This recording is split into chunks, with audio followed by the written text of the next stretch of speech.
તો કેમ છો મિત્રો? સ્વાગત છે તમારું યુટ્યુબ ચેનલના એક નવા વિડીયોમાં.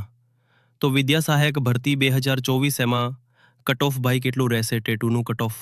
મિત્રો જે પણ કોર્ટના જે પણ આદેશ હતો કે ભાઈ કેટલા માર્ક્સ કેટલા ઉમેદવારો એડ થાય જો ફેરફાર પડે તો એ પ્રમાણે આખો કટ ઓફનો રેશિયો કઈ રીતનો રહેશે અને કટ ઓફ આખું ટૂંકમાં ભાઈ કટ ઓફ છે ને ફાઇનલ કેટલું રહેશે મેં આ મહિલા અનામત સાથેનું કટ ઓફ કહીશું.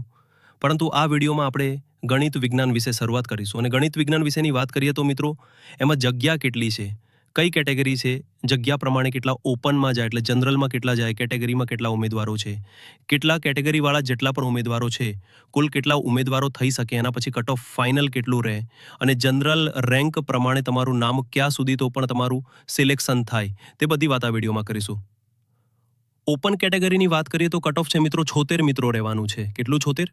તો જો મિત્રો આટલા માર્ક્સ હશે એટલે પ્રથમ તબક્કો હોય એમાં તમારું સિલેક્શન છે 101% કેટલું 101% પાકું થઈ જવાનું. તો મિત્રો આ તો વાત થઈ આપણે ઓપન કેટેગરી. હવે એસસી કેટેગરીની જો વાત કરીએ કે એસસી કેટેગરીમાં ટોટલ જગ્યા છે લગભગ 89 જગ્યા છે. એમાં જનરલમાં કેટલા જાય? એસસીમાંથી 50 ને સમથિંગ જાય એટલે 50 સમથિંગ મિત્રો અંદાજિત છે.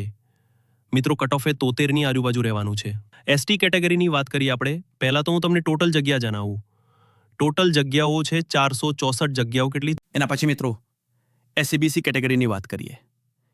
એસસીબીસી કેટેગરી કે એમાં 270 જગ્યાઓ કે જેમાંથી મિત્રો કટ ઓફની વાત કરીએ તો લગભગ 75 માર્ક આવી ગયા એટલે સિલેક્શન ફાઇનલ કોની લેવાનું.